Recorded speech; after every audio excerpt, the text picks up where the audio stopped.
Tervetuloa tänne meidän studiolle. Kertoisitko, kuka sä oot ja minkälaista musiikkia sä sävellät?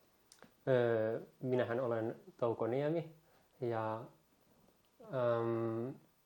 no mä oon nyt ollut 2 vuotta valmistuneena Sibelius Akatemialta, niin tässä vähän kaikenlaista kamarimusiikkia ja lauluja ja semmoista. On jotain orkesteribiisejä niin kuin,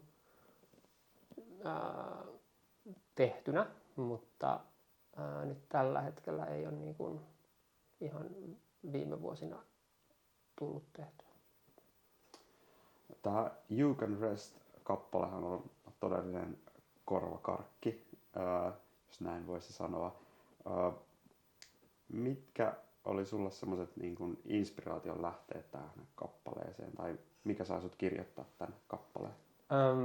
No siis mä tein tämän biisin semmoisen valokuvan pohjalta, mikä on semmoisen kuin Mika Douglas valokuvaajan teos, Trust. Se kirjoitetaan niin kuin Mieke Douglas. Ja se löytyy netistä, ainakin googlettamalla tänään löytyy vielä. Niin se on semmoinen, siinä on semmoinen pieni poika, nukkuu hevosen päällä. Ja se oli jotenkin, se niin kuin inspiroi mua se kuva siinä sen tunnelma ja se asetelma.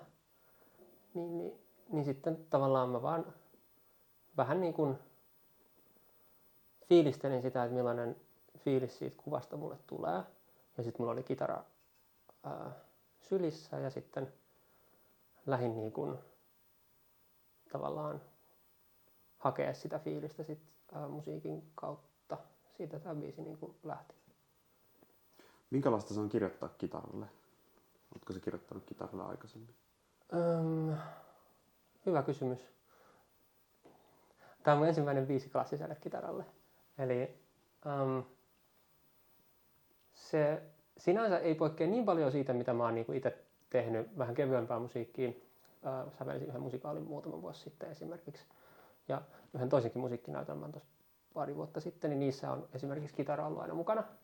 Ja silloin mä yleensä mietin sen kitaran niin kuin hajotukset kyllä tosi tarkkaan. Mutta tietenkin klassisen niin kuin soolokitaran teoksen tekeminen on tosi erilainen tilanne. Ja se on haastavaa, koska mulle on aina ollut tosi tärkeää niin kuin äänenkuljetus. Ja se on aina se haastavin juttu kitaran kanssa. Mutta sitten toisaalta niin kuin kitaralle tekemisen myötä on myös oppinut niin kuin siitä, että miten kitaralle tehdään äänenkuljetusta.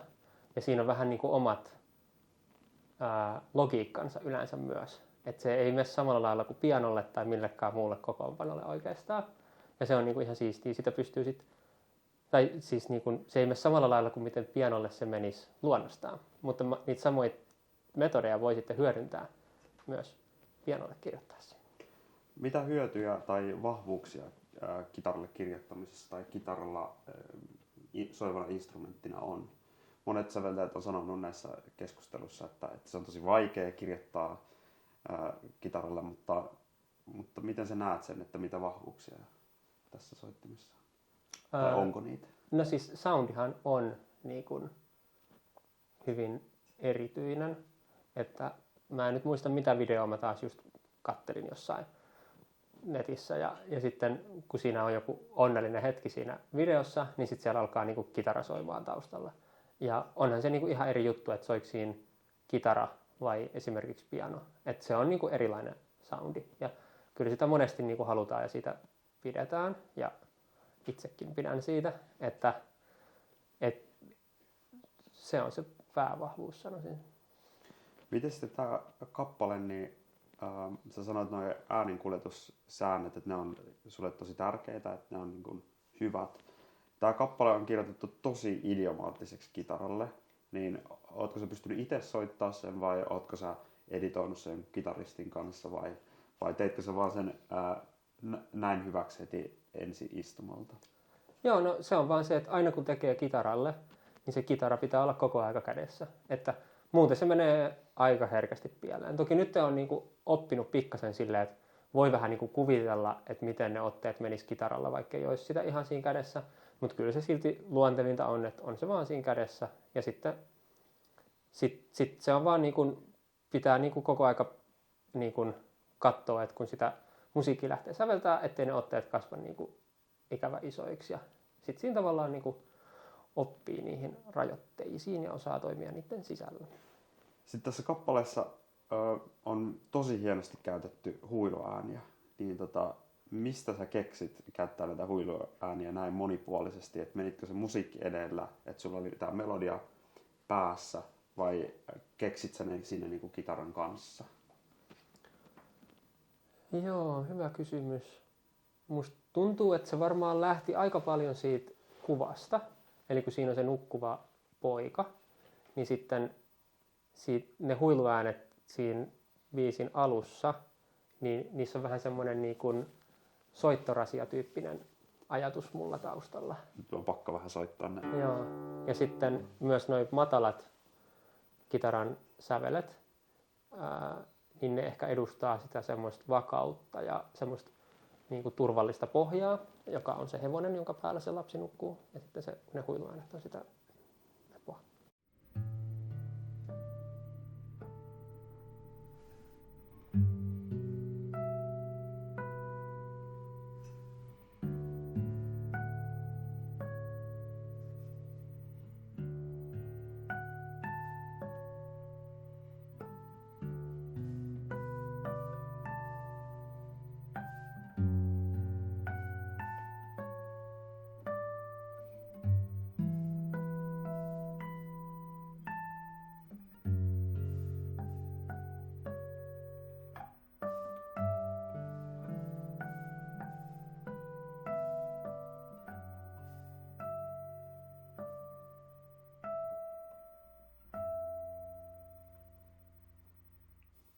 Jotakin siihen suuntaan. Joo.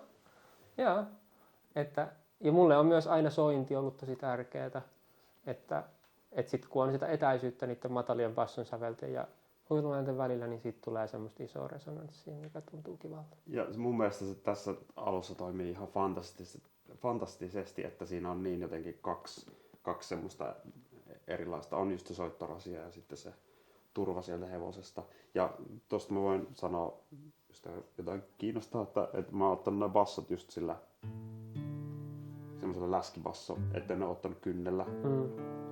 Koska mun mielestä se on jotenkin liian selkeä sitten. Niin kuin, että se on liian sitä samaa. Kun ottaa kynnellä, niin sitten siinä äänenspektrissä on enemmän yläsäveliä, mikä sitten menee vähän niiden huiluäänten tontille. Ja sitten semmoinen iholla soitettu basson nuotti on niin kuin pyöreämpi, niin sitten ne huiluäänet erottuu paremmin. Ja sitten se lähtee ton huiluäänen jakson, ton intron jälkeen lähtee vähän vauhdikkaammin, niin haluaisitko kertoa siitä pätkästä? No sitten mä kuvittelin sitä vähän semmoisena niinku uneen vaipumisena. Sitä toi just tai vaikka mihin äsken lopetit, missä minkä jälkeen sitten alkaa se semmoinen keskitaite. Tässä, kun tämä biisi nyt koostuu 3 osasta suunnilleen, niin sitten semmoinen virtaavampi ja vähän polveilevampi ja epäsäännöllisempi materiaali siinä keskellä, niin edustaa ehkä sitten sellaista niinku unen etenemistä. Se yrittää jotenkin päästä jonnekin, jotenkin pääsemättä vielä minnekään, mutta sitten se lähestyykin sitä sitten tuossa niinku.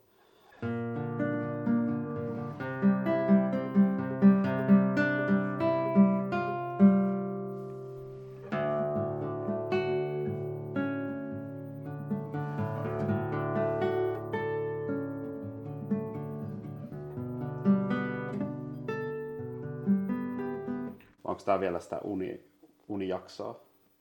Niin, siinä mun mielessä tuossa ollaan niinku edelleen siinä unessa. Edelleen siinä unessa, joo. Ehkä jos sitä ajattelee jotain tarinaa, niin voi ajatella, että siinä unen alussa on ehkä just vähän semmoinen epämääräisempi tunnelma, että siinä ei ole ehkä niinku yhtä selkeää se, että mistä on vaikka kyse tai niinku, että niinku, mikä siinä on se pääjuttu. Ja sitten se tosiaan hakee sitä Ja sitten, koska toi alun tunnelma on niinku semmoinen tavallaan oikealta tuntuva ja niinku hyvältä tuntuva, niin sitten se siihen palaaminen ehkä voi ajatella, että edustaa vaikka siinä unessa sitä, että niinku muistaa sitten sen niinku tilanteen, missä on, tai sen niinku pohjan vaikka mikä on.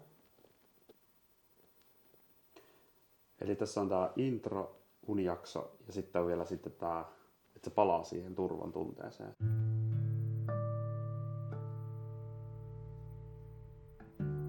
Mitäs menee?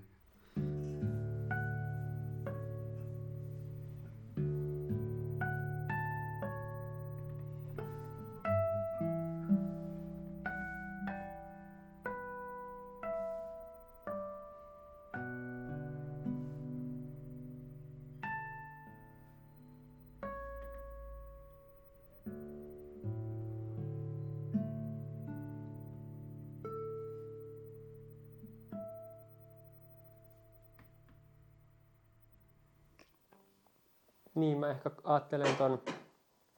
mä ehkä ajattelen ton biisin kokonaisrakenteen silleen, että siinä niin tuo alku ja loppu on ehkä enemmän silleen ulkoota päin. Kuvataan sitä tilannetta, missä tämä poika nukkuu sen hevosen päällä. Ja sitten se unijakso siinä keskellä on niin sitä, kun mennään sen pojan niin mielen sisälle. Ja sitten toi loppu kooda on sitten taas vähän semmoinen niin ulospäin zoomaaminen niin siitä mielestä takaisin siihen niin kuin ulkoota päin sen tilanteen katteluun. Tosi kaunis tarina. Mä toivon tosi paljon tällä esityksiä toisten kitaristien toimesta ja toivottavasti tämä kappale lähtee nyt elämään silleen tai jatkaa sitä elämää sit silleen omalla tavallaan. Pitää laittaa mun nettisivuille nuotit silleen saataville, niin kuin muidenkin biisien kanssa, mutta tämän biisin kanssa ehdottomasti. Ehdottomasti. Ja tässä sun musiikissa, niin vaikka tää näyttää, että tää on silleen, että joku voisi sanoa tästä, että tai kun katsoo tätä nuottia ekan kerran, että joo, onpas tää yksinkertainen kappale ja näin, mutta sitten kun sitä alkaa työstää, niin jotenkin siinä tulee heti semmoinen, että koska se on yksinkertaista ja ei yksinkertaista, mutta semmoista paljasta, niin sit siinä joutuu työskentelemään tosi paljon sen soundin kanssa ja semmoisten perustavanlaatuisten elementtien kanssa, mikä on sitten jotenkin mä rakastan sitä itse, että se on jotenkin, musta tuntuu, että aina tässä kappaleessa on silleen, että voisi tehdä jotain paremmin tai jotenkin se herkistää kuuntelemaan sitä kitaran soundia tosi silleen omalla tavalla, mikä on mun mielestä aivan fantastista. Vielä haluaisin kysyä, että tähän loppuun, että tuleeko kitaralle jatkossa kappaleita? No semmoinen voisi kyllä olla kivaa nyt, kun mulla on se kitaraduo myös ollut, minkä sinä ja Joona Lintunen kantaisitte Auringon sumua, niin samassa hengessä voisi olla kiva vaikka tehdä just toinen duo tai sitten toinen soolobiisikin voisi luonnistua. Että kyllä tämä olisi ihan mukavaa minustakin. Kiitos haastattelusta, Touko, ja kaikkea hyvää. Kiitos samoin.